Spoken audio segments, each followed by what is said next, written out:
नमस्कार दोस्तों, आप सभी का स्वागत है हमारे नए वीडियो। इस वीडियो में हम करने वाले इंडियन आईएएस मैगजीन ये जून मंथ का पहला पार्ट। और इस पार्ट में हम बीपीएससी प्रीलिम्स को लेकर के जो भी इम्पोर्टेंट फैक्ट्स और जो अपडेट्स हैं वो डिस्कस करेंगे। पहला 50 ईयर्स इमरजेंसी। ये इम्पोर्टेंट है कि जो इमरजेंसी डिक्लेयर हुई थी 25 जून 1995, और इस साल 2025 में 50 वर्ष हो चुके हैं, राइट। तो ये थोड़ा इम्पोर्टेंट हो जाता है from exam point of view. और इसी डेट को जून 25 को गवर्नमेंट ऑफ इंडिया ने संविधान हत्या दिवस डिक्लेयर किया।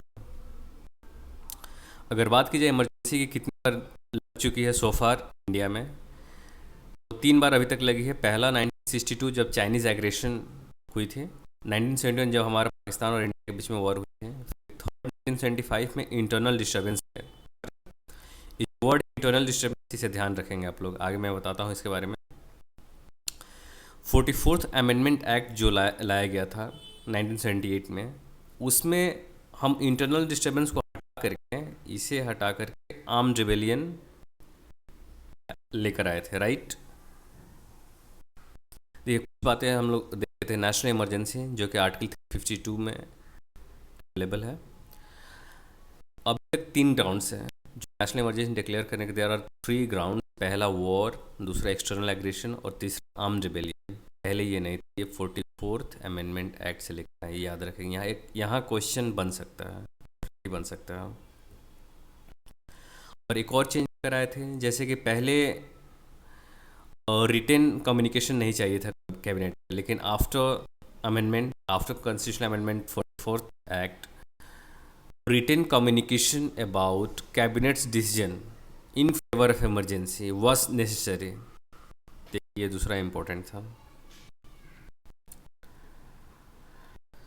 Quality council of India, ministry of state for commerce and industry inaugurated the new unified headquarter of the Quality Council of India at the World Trade Center in New Delhi।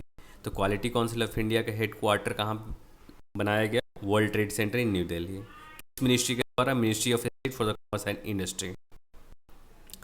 EC net app, ये app किसके द्वारा develop किया गया? Election Commission of India. क्यों? It is a new stop platform for timely voter turnout reporting. One stop platform timely voter turnout reporting. एक question और बन सकता है regarding form 17C, election commission से रिलेटेड है, और इसमें total number of electors assign to the polling station. उसके रिगार्डिंग कितने नंबर हैं, नंबर ऑफ वोटर्स कितने हैं, लिस्ट नंबर ऑफ कैंडिडेट्स कितने हैं, और सेकेंड पार्ट में है आपका name of the candidate and the total votes they received. तो 17C किससे रिलेटेड है? Information related to the number of voters और electors. Okay. Adi Karmayogi programme, ministry of tribal affairs launch the Adi Karmayogi programme. किस मिनिस्ट्री द्वारा लॉन्च किया गया? मिनिस्ट्री ऑफ ट्राइबल अफेयर्स, आदि कर्मयोगी प्रोग्राम। एक कर्मयोगी प्रोग्राम अलग है जो कि सिविल सर्विसेज स्टूडेंट्स के लिए है, ये अलग है। Adi Karmayogi programme, ministry of tribal affairs, confuse नहीं होना है। शंघाई कोऑपरेशन ऑर्गेनाइजेशन, तो रिसेंटली शंघाई कोऑपरेशन ऑर्गेनाइजेशन हुआ था। देखिए एक इसमें इंपॉर्टेंट है शंघाई कोऑपरेशन ऑर्गेनाइजेशन। ये नाम से कंफ्यूज नहीं हो, इसका दो नाम शंघाई कोऑपरेशन ऑर्गेनाइजेशन है, बट इसका हेडक्वार्टर बीजिंग है। कहाँ पर है? बीजिंग। और ये कब शुरू एमर्ज हुआ था? Shanghai 5 mechanism in 1996। ठीक है। और अभी कितने मेंबर हैं टोटल? 10। इंडिया और पाकिस्तान ऐड हुआ था 2017 में, ईरान 2023 एंड बेलारूस 2024। तो recently joined SCO Belarus. Israel US Iran conflict, most important, in fact VVI, very very important. एक क्वेश्चन तो बनता है इससे, काफ़ी हाईलाइटेड न्यूज़ था। तो कुछ एक एक पॉइंट करके इस हम लोग कर लेते हैं। देखिए इजराइल ने जो ऑपरेशन चलाया था, operation rising lion, that was against Iran. तो operation rising lion was started by Israel against Iran. Iran ने क्या चलाया उसके अगेंस्ट में? Operation true promise. ये देख रहे हैं आप, ट्रू प्रॉमिस अगेंस्ट इजराइल। तो ईरान का ऑपरेशन का नाम क्या था? Operation true promise. यूएसए ने भी पार्टिसिपेट किया था इस कॉन्फ्लिक्ट में, जिसने लॉन्च किया था ऑपरेशन मिडनाइट हैमर। और इस पर्टिकुलर मिशन से, ऑपरेशन से, उसने तीन न्यूक्लियर साइट को अटैक किया था। तीन न्यूक्लियर साइट्स का नाम क्या था? नातान्स, इस्फहान, फोर्दो। ये नाम याद रखना, नातान्स, इस्फहान एंड फोर्दो। और किस बॉम्बर से उसने यूज़ किया था? GBU-57 massive ordnance penetrator. ठीक है, तो याद रहना चाहिए, GBU-57 massive ordnance penetrator. About Barak Magen, ये lightning sing, it is a special version of the Barak MX missile defence system. ये किसका है? तो इजराइल का है। Barak Magen, Israel. देखिए, सिंस इजराइल एंड ईरान काफ़ी न्यूज़ में थे, अब इसके पॉलिटिकल बॉर्डरिंग कंट्रीज देख लेते हैं, आसपास कौन कंट्रीज कौन है। तो देखिए, ये मैप पे आप ध्यान देंगे, ध्यान दीजिए, ये इजराइल है। ठीक है, इजराइल के आपके साउथ वेस्ट में कौन सा है? इजिप्ट। ईस्ट में कौन है? जॉर्डन। नॉर्थ ईस्ट में कौन है? सीरिया। और ऊपर है सबसे लेबनान, ये लेबनान है, राइट, ग्रीन कलर। और ये आपको लाइट ग्रीन देख रहे हैं, वेस्ट बैंक। और ये गाजा।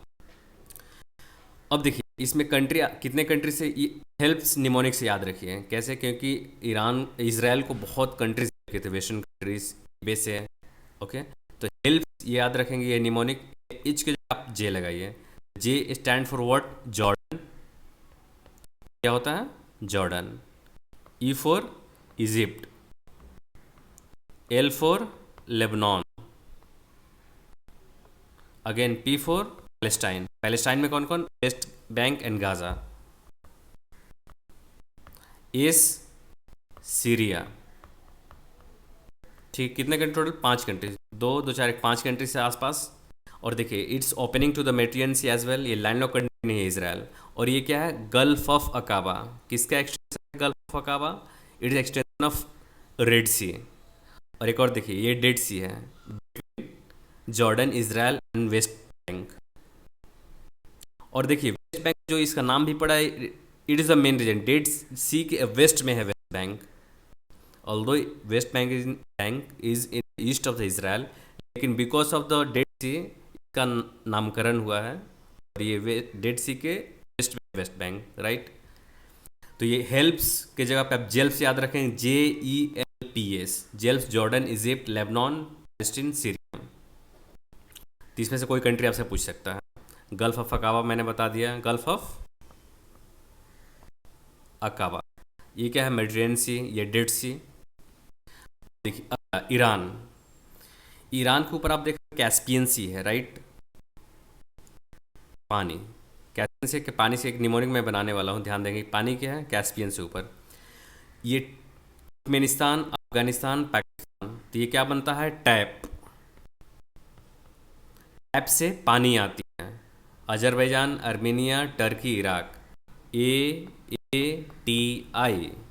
राइट। टैप से क्या आएगा? पानी आती है। आ रही बात समझ में? देखिए, हमें निमोनिक ऐसे याद ताकि याद रहे, वहाँ पे कंफ्यूज नहीं करना है एग्जाम में। सिंस ईरान के ऊपर ये पानी है बहुत सारा, तो पानी ऊपर से ही नीचे आती है, राइट। तो टैप से पानी आती है, आती है। TAP stand for Turkmenistan, Afghanistan, Pakistan. Again देखिए, तुर्कमेनिस्तान ताजिकिस्तान से कंफ्यूज नहीं होना है। तुर्क, तुर्क, तुर्की और Turk same same. Turkmenistan, Afghanistan, Pakistan, TAP। Azerbaijan, Armenia, तुर्की, इराक। ठीक है, ऊपर कैस्पियन सी है, पर्शियन गल्फ ये आप लोग देख सकते हैं, राइट। बस इतना आपको याद रखना है। कंट्रीज बॉर्डरिंग ईरान, इराक, तुर्की, Armenia, Azerbaijan, Turkmenistan, Afghanistan, Pakistan. आगे बढ़ते हैं। ग्रुप ऑफ 7 कंट्रीज, G7, काफ़ी इंपॉर्टेंट है। इस बार कहाँ पे हुआ था? Kananaskis, Kananaskis, Canada. और इसमें पार्टिसिपेट किया प्रधानमंत्री मोदी ने। He got invitation from the Canadian prime minister Mark Carney, right. 51वां 51वां संस्करण था G7 समिट का, कानानास्किस कनाडा में हुआ था। ठीक है, अब देखिए G7 में कंट्रीज कौन कौन सी है? GF, जूस, निमोनिक है, जूस, JUIC। और GF स्पेशल टाइप का जूस है, GF juice. G stand for Germany, F stand for France, J stand for Japan, U stand for USA, I stand for Italy, C for Canada, E for England. GF आपको याद रखा, total 7 countries है currently. Start हुआ था 1975 में। तो कोई permanent secretariat नहीं है, राइट। रोटेशनल तौर पे इसका समिट होता है। 51st समिट का हुआ कनास्किस कनाडा। देखिए पहले G8 भी इसको बोलते थे, पहले रशिया भी था, रशिया को लेकिन मतलब बाहर कर दिया गया इन 2014।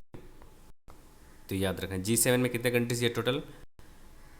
इम्पोर्टेंट इसलिए कि देखिए प्रधानमंत्री मोदी कनाडा गए थे और बहुत साल के बाद, क्योंकि हमारे कनाडा और इंडिया के बीच में रिलेशन काफ़ी ख़राब हो चुके थे।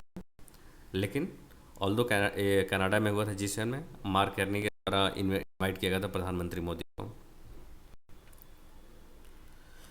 अबाउट इकोवास बहुत इंपॉर्टेंट है, वेरी वी इम्पोर्टेंट।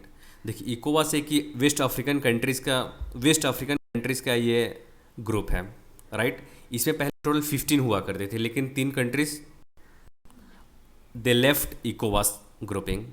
तो कौन कौन लेफ्ट किए, Mali, Burkina Faso and Niger. 3 country, Mali, Burkina Faso and Niger. तो याद रखना है, ये क्वेश्चन एक पूछा भी जा चुका है, बीपीएससी एग्जाम था कोई, उसमें ये पूछा था कौन कौन कंट्री नहीं है इसमें। तो this specific organisation was formed through treaty of Lagos, कब 1975 में, याद रखना है। पहले 15 थे, अब कितने हैं, 12, only 12 countries, right. Even Economic and Social Council इकोसॉक, तो India has been elected for the term 26 to 28। इसका हेडक्वार्टर कहाँ पर है, USA. Currently who is the head of the इकोसॉक, India has been elected the even Economic and Social Council for the term 26-28। US pulls funding from Gavi, the vaccine alliance. तो Gavi से भी वापस अपना नाम ले लिया, जिस तरह से WHO, यूनिसेफ, यूनेस्को से वापस, और पेरिस 15 से जिस तरह यूएसए ने अपना पार्टिसिपेशन वापस लिया, उसी तरह सेम गैवी से भी वापस ले लिया। तो गैवी पूछ सकते हैं गैवी क्या, it is a vaccine alliance, ठीक है, इंपॉर्टेंट है ये। गैवी अलायंस क्या है, it is the alliance of vaccine alliance, okay. International organisation for Mediation, very important. This particular organisation has been initiated और introduced by China. International Court of Justice के and Permanent Court of Arbitration के अलावा क्या है, international organisation for मेडिएशन, किसके द्वारा, तो China के द्वारा। So far 30 countries joined as the founding members from the Asia, Africa and the Caribbean countries, including Indonesia, Pakistan, Belarus. India Kyrgyzstan bilateral investment treaty, currently हम सेंट्रल एशियन कंट्री के सामने bilateral investment treaty sign किया है, ये important है। तो पूछा which of the following central Asian country sign bilateral investment treaty, तो इंडिया किर्गिस्तान। एक और इंपॉर्टेंट है खंजर, ये पर्टिकुलर एक्सरसाइज है between India and Kyrgyzstan. International organisation for marine aids to navigation, IALA। तो India participated in second session of IALA council as vice president in France, okay. इसमें हुआ था France में, as a vice president India participate किया था। क्या है, तो international organisation for marine Aids and Navigation. Zangezur corridor, very important, star मारेंगे आप लोग, very very important. Zangezur corridor कहाँ पर है, it is a corridor between the Armenia and Azerbaijan, means it's connect Azerbaijan to the Nagorno Karabakh which is landlocked by Armenia, right. तो that connects Armenia and Azerbaijan. तो तुर्की urge Armenia Azerbaijan steps to open the Zangezur corridor. ये कितने kilometre transport है, 43 kilometre, right. Aviation safety से एक important है, हाल ही में जो बोइंग 787 जो क्रैश किया था, तो इस एरोप्लेन का नाम क्या था, बोइंग 787-8, राइट। एयरलाइंस का क्या नाम था, AI-17। कब क्रैश किया था, 12 जून, राइट। एरोप्लेन का क्या नाम था, बोइंग 787 ड्रीम लाइनर, राइट।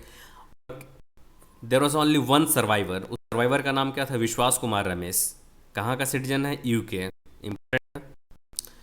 अब देखिए एक कुछ टेक्निकल टर्म्स है, राइट। मे डे, इसका फ्रीक्वेंसी 121.5 मेगाहर्ट्ज एंड 243 मेगाहर्ट्ज। वो मेडे का कॉल होता है, मीन्स लाइफ थ्रेटनिंग इमरजेंसी के समय मेडे कॉल किया जाता है पायलट के द्वारा। दूसरा एक टेक्निकल टर्म है black box. Although it's name is black box, लेकिन इसका कलर होता है ब्राइट ऑरेंज इन कलर। क्या फंक्शन होता है ब्लैक बॉक्स का? ये फ्लाइट डाटा रिकॉर्ड करता है और दूसरा कॉकपिट वॉइस रिकॉर्ड करता है, दो चीज़ है। चलिए, एविएशन सेफ्टी के लिए कौन रेस्पॉन्सिबल है हमारे यहाँ? Aircraft accident investigation bureau. Foreign direct investment, अभी जो करेंटली 90% एफडीआई इन इंडिया जो आ रहा है, that is coming under the automatic route. Automatic route 90% approximately. देखिए ग्राफ आप लोग देख लेंगे, किस सेक्टर को सबसे ज़्यादा एफडीआई मिल रहा है? Service sector 19%, then computer and hardware, computer software and hardware 16%, trading 8%। तो याद रखेंगे, जो और में आपसे पूछ सकता है एफडीआई किस सेक्टर में सबसे ज़्यादा, तो service sector, computer software, okay. और किस कंट्री सबसे ज़्यादा हार्ड एफडीआई आ रहा है? सिंगापुर पहला, दूसरा मॉरिशस, देन यूएसए। ये तीनों ऑर्डर में पूछा जा सकता है, याद रखेंगे आप लोग। Financing for sustainable development, the fourth international conference of financing development FFD4 adopt किया गया था, जिसका नाम क्या था? Seville commitment. ये पूछा था सेविले कमिटमेंट किस चीज़ से रिलेटेड है। Recently term was in news, that is Seville commitment. It is related to what? It is related to financing for development, जिसमें $4 trillion annual SDG financing gap को के लिए ये बनाया गया है Seville commitment, right. Adopted by conception less are the pass to close the $4 trillion annual SDG financing gap in developing countries. Seville commitment आपको याद रखना है। Priority sector lending norms for small finance bank, right. Small finance bank के लिए पहले कितना था? Priority sector lending 75%, लेकिन अब उसे डिक्रीज कर कितना कर दिए हैं? 60% ऑनली। ये पूछा जा सकता है, राइट। आजकल काफ़ी क्वेश्चन पूछा जा रहा है। Sagarmala finance corporation limited, SMFCL is India's first non banking financial company in the maritime sector. National turmeric board, एक नया टर्मरिक बोर्ड बनाया गया है, जिसको इनॉग्रेट किया गया है निजामाबाद तेलंगाना। अब देखिए इसके तहत रबर बोर्ड भी हमारे यहाँ, जो कि कहाँ पे है? ये केरला में कोझिकोड। कॉफ़ी बोर्ड कहाँ पे है? बेंगलुरु, राइट। टी बोर्ड कहाँ पे है? कोलकाता। टोबैको कहाँ पे है? गुंटूर, तेलंगाना। Tobacco, right. कहाँ पे है टोबैको? गुंटूर, ठीक है।